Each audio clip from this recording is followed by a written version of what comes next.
everyone, Assalamu alaikum. Welcome back to my YouTube channel English with Hasnaina. I hope you all are doing fantastic by the grace of Almighty Allah. আজকের ক্লাসে আমরা শিখব non-finite verb. Non-finite verb হচ্ছে এমন কতগুলো verb যখন আমরা সেই ভার্বকে ভার্বের মতো ব্যবহার না করে আমরা নাউন অথবা অ্যাডজেক্টিভ অথবা অ্যাডভার্ব আকারে ব্যবহার করে থাকি এবং যেটা সেন্টেন্সে টেন্স পারসন অথবা নাম্বার অনুযায়ী পরিবর্তিত হয় না সেটাকেই বলা হয় নন ফাইনাইট ভার্ব।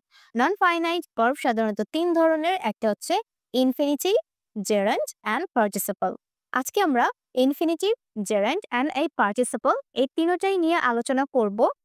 যদি তিনটা নিয়ে আলোচনা করতে না পারি তাহলে আজকের ক্লাসে জাস্ট আমরা জেরান্ড নিয়ে আলোচনা করব, পরবর্তী ক্লাসে ইনফিনিটিভ অ্যান্ড পার্টিসিপল নিয়ে আলোচনা করে দিব, কারণ একটা ভিডিওতে যদি আমি তিনটা কভার করি ভিডিওটা অনেক বেশি বড় হয়ে যাবে এবং আমরা বোর হয়ে যাব।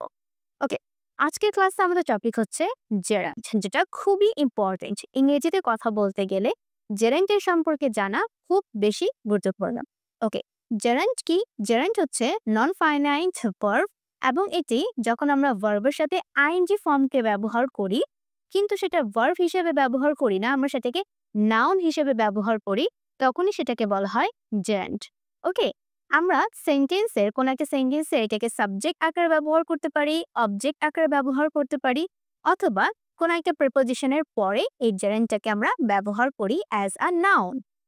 আমরা এটাকে নাউন হিসেবে ব্যবহার করি। ওকে, চলো আমরা আজকে উদাহরণের মাধ্যমে এই জেরান্ডটার ব্যবহারটা একদম ক্লিয়ারলি বোঝার চেষ্টা করি। ফার্স্টে আমরা দেখব জেরান্ড। জেরান্ড কি? যখন সেটা ভার্বের আইএনজি যুক্ত ফর্মে ব্যবহার করি। ওকে, যেমন আমরা জেরান্ডকে সাবজেক্ট হিসেবে ব্যবহার করতে পারি একটা সেন্টেন্সে সাবজেক্ট হিসেবে। সাঁতার কাটা স্বাস্থ্যের জন্য ভালো। কি কাটা স্বাস্থ্যের জন্য ভালো? সাঁতার কাটা। তাহলে সাঁতার কাটা এখানে সাবজেক্ট আকারে ব্যবহৃত হচ্ছে এবং সেটা যেহেতু ভার্ব ফর্মে আছে, সাঁতার মানে সুইম, এটাকে আমরা আইএনজি দিয়ে যুক্ত করে জেরান্ড হিসাবে একটা নাউন হিসাবে ব্যবহার করব। ওকে, সাঁতার কাটা স্বাস্থ্যের জন্য ভালো, তাহলে আমরা বলতে পারি সুইমিং। ওকে, সুইমকে আমরা কি করলাম? আইএনজি যুক্ত করে সুইমিং করলাম, তাহলে এটা হয়ে গেল কি আমাদের gerund. Swimming is good. Swimming is good for health. For health. Swimming is good for health, সাঁতার কাটা স্বাস্থ্যের জন্য ভালো। এখানে দেখেন সুইম কিন্তু একটা ভার্ব, এই ভার্বের সাথে আমরা আইএনজি ফর্ম ব্যবহার করে এটাকে একটা সাবজেক্ট আকারে ব্যবহার করছি। যখন একটা ভার্বকে আমরা আইএনজি যুক্ত ফর্মে সাবজেক্ট আকারে ব্যবহার করি তখনই সেটা হয়ে যায় gerund. Swimming is good for health, সাঁতার কাটা স্বাস্থ্যের জন্য ভালো। তারপরটা দেখি, ভ্রমণ করা আমার শখ। আমার শখ কি? ভ্রমণ করা, তাহলে এটা হচ্ছে একটা সেন্টেন্সের সাবজেক্ট। ভ্রমণ করাকে আমরা ইংরেজিতে কি বলি? ট্রাভেল। তাহলে এখানে কি হবে? ট্রাভেলিং। যেহেতু আমরা এখানে সাবজেক্ট ব্যবহার করছি, সাবজেক্ট একটা ভার্বকে আমরা সাবজেক্ট হিসেবে তৈরি করছি, তখন কি হবে? আইএনজি অ্যাড করতে হবে, travelling. Okay, travelling is my hobby. My hobby. Okay, hobby, ভ্রমণ করা আমার শখ, ট্রাভেলিং ইজ মাই হবি। ট্রাভেলকে আমরা আইএনজি দিয়ে যুক্ত করলাম, তাহলে কি হয়ে গেল? ট্রাভেলিং। এখন এটা একটা সেন্টেন্সের সাবজেক্ট আকারে ব্যবহৃত হচ্ছে, তাই এটা একটা জেরান্ড। তারপর এটা দেখি, রান্না করতে সময় লাগে। রান্না করতে সময় লাগে, তাহলে কি হবে? রান্না করতে, তাহলে আমরা বলতে পারি কুকিং। ওকে, কুকিং টেক্স টাইম। রান্না করতে সময় লাগে, কুকিং টেক্স টাইম। এখানে কুক কি একটা ভার্ব, কুকের সাথে আমরা আইএনজি যুক্ত করে এখানে একটা সাবজেক্ট আকারে ব্যবহার করছি, এটা হচ্ছে জেরান্ড। রান্না করতে সময় লাগে, কুকিং টেক্স টাইম। ওকে, তারপর এটা দেখি। ওকে, জেরান্ডকে মানে ভার্বের আইএনজি ফর্ম কিন্তু আমরা একটা সেন্টেন্সের অবজেক্ট হিসেবে ব্যবহার, যেমন আমি আঁকতে ভালোবাসি। আমি আঁকতে ভালোবাসি। ওকে, কি হবে তাহলে? আই, ভালোবাসির জন্য লাভ, আই লাভ। এখানে আমাদেরকে বলতে হবে ড্রয়িং।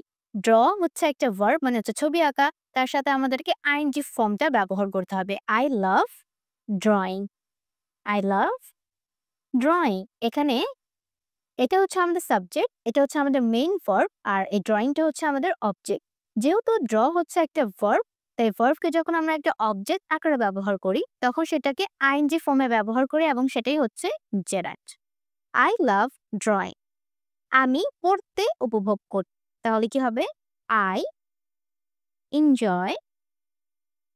Enjoy reading. ওকে, রিড মানে হচ্ছে পড়া, আর যেহেতু এখানে অবজেক্ট আকারে ব্যবহার করা হচ্ছে তাই কি হবে? রিডিং। I enjoy reading. তাই এই রিডিংটা কি? জেরান্ড।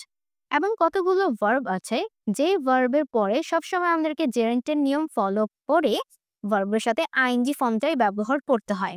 যেমন আমি আপনাদেরকে লিস্টটা ডেসক্রিপশন বক্সেও দিয়ে দিব এবং এখানেও আমি বলে দিচ্ছি যাতে আপনাদের বুঝতে সুবিধা হয়। যেমন like, love, hate, enjoy, stop, start, keep, finish, তারপর হচ্ছে অ্যাভয়েড, মাইন্ড, কান্ট হেল্প, আবার হচ্ছে কনসিডার, ডিনাই, সাজেস্ট, তারপর হতে পারে সেটা ফিনিশ, ইম্যাজিন। এগুলো ভার্বের পরে যদি আমরা অবজেক্ট ব্যবহার করি তখন সেটা সবসময় আইএনজি যুক্ত ফর্মে ব্যবহার হবে। মানে এই সমস্ত ভার্বের পর আমরা যদি আর কোন একটা ভার্বকে অবজেক্ট আকারে ব্যবহার করি তারপরে আইএনজি ফর্মটা হবে। ওকে, যেমন এখানে কি আছে? লাভ, তারপরে যেহেতু একটা ভার্ব হচ্ছে তার সাথে আইএনজি ফর্মটা হবে, মানে আমরা জেরান্ডের নিয়ম ফলো করবো, আমরা ইনফিনিটিভে যাব না। ওকে, আই লাভ ড্রয়িং। এখানে লাভ কি? লাভ হচ্ছে এমন একটা ভার্ব যার পরে সবসময় যদি আমাদের আরেকটা ভার্ব ব্যবহার করতে হয় তার সাথে আমরা আইএনজি যুক্ত ফর্মে ব্যবহার করব। I love drawing, I enjoy reading. এই ড্রয়িং, রিডিং এটা হচ্ছে একটা সেন্টেন্সের অবজেক্ট এবং এটা যেহেতু একটা ভার্ব তাই আইএনজি যুক্ত ফর্ম ব্যবহার করে জেরান্ডের নিয়ম ফলো করেছে। ওকে, আশা করছি আমি আপনাদেরকে বুঝাতে পারছি। তারপরে দেখি প্রেপোজিশনস এর পরে অনেকগুলো এমন প্রেপোজিশনস আছে যেগুলোর পরে আমরা কি করি? সবসময় জেরান্ডের নিয়ম ফলো করে ভার্বের আইএনজি যুক্ত ফর্মটা ব্যবহার করি। আগে আমি এগুলো লিখে দিই, তারপর আমি আপনাদেরকে বলছি যে কোন কোন প্রেপোজিশনের পরে ভার্বের সাথে আইএনজি যুক্ত ফর্মটা হয়। যেমন সে ছবি আঁকতে পারদর্শী। ওকে, সে ছবি আঁকতে পারদর্শী, তাহলে হবে she is. She is good. পারদর্শী এটার ফ্রেজাল ভার্ব হচ্ছে গুড এট। ওকে, এখানে এট কি? একটা প্রেপোজিশন। শি ইজ গুড এট ছবি আঁকতে, তাহলে এখানে ড্রয়িং হবে। ওকে, ড্রয়িং। যেহেতু এট হচ্ছে একটা প্রেপোজিশন, এই প্রেপোজিশনের পর যদি আমরা কোনো ভার্ব ব্যবহার করি তার সাথে কি হবে? আইএনজি ফর্মটা হবে এবং এটাই হচ্ছে gerund. She is good at drawing. তারপর আমাকে সাহায্য করার জন্য ধন্যবাদ, তাহলে কি হবে? Thank thank you. Thank you for helping. এখানে কি হবে? হেল্পিং হবে। ফর হেল্পিং মি, আমাকে সাহায্য করার জন্য ধন্যবাদ। এখানে ফর কি? ফর হচ্ছে একটা প্রিপোজিশন। এই প্রিপোজিশনের পর যেহেতু হেল্প হচ্ছে একটা ভার্ব তার সাথে আইএনজি ফর্মটা হবে। Thank you for helping me. এখন দেখি কতগুলো প্রিপোজিশন আছে যার পরে আমাদেরকে যদি ভার্ব ব্যবহার করতে হয় সেটা আইএনজি যুক্ত ফর্মে হয়। যেমন before, by, since, without, after, in, on, at, of, about, from. এই সমস্ত প্রিপোজিশনের পর যদি আমরা ভার্ব ব্যবহার করি তার সাথে আইএনজি যুক্ত ফর্মেই হবে। শুধুমাত্র টু প্রিপোজিশনের পর আমরা কি করব? আইএনজি যুক্ত ফর্মটা ব্যবহার করব না। ওকে, এখন দেখি আরেকটা নিয়ম, সেটা হচ্ছে ফ্রেজাল ভার্বের পর।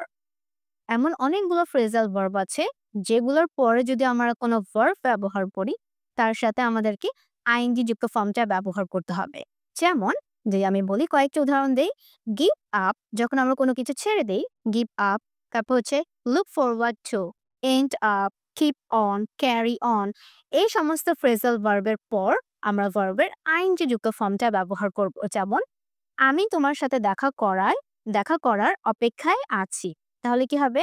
I I look forward to, I look forward. Okay, I look forward to meeting you. Okay, এখানে কি হবে? মিটিং ইউ হবে। দেখেন আমি একটু আগে বলেছি যে টু প্রিপোজিশনের পর আমি কি করব? আইএনজি যুক্ত ফর্মটা ব্যবহার করব না, কিন্তু এখন নিজেই করেছি। কেন করেছি? কারণ এই পুরোটাই হচ্ছে একটা phrasal verb.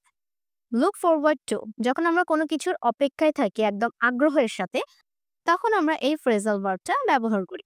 I look forward to শুধুমাত্র এই টু এর ক্ষেত্রে মানে এই ফ্রেজাল ভার্বের ক্ষেত্রে আমরা আইএনজি যুক্ত ফর্মটা ব্যবহার করব। I look forward to meeting you। তারপর চালিয়ে যাও, কাজ করা। তাহলে কি হবে? Carry on. কোনো কিছু চালিয়ে যাও এটাকে আমরা এই ফ্রেজাল ভার্ব দিয়ে বলি, তাই না? ক্যারি অন এখানে বলতে হবে ওয়ার্কিং, কাজ করা। তাহলে কি হবে? ওয়ার্কিং। ক্যারি অন ওয়ার্কিং, কাজ করা, চালিয়ে যাও। তাহলে জেরান্ড আমরা কোথায় কোথায় ব্যবহার করি একবার সংক্ষেপে দেখে নেই। সো ওয়েল, জেরান্ড কি?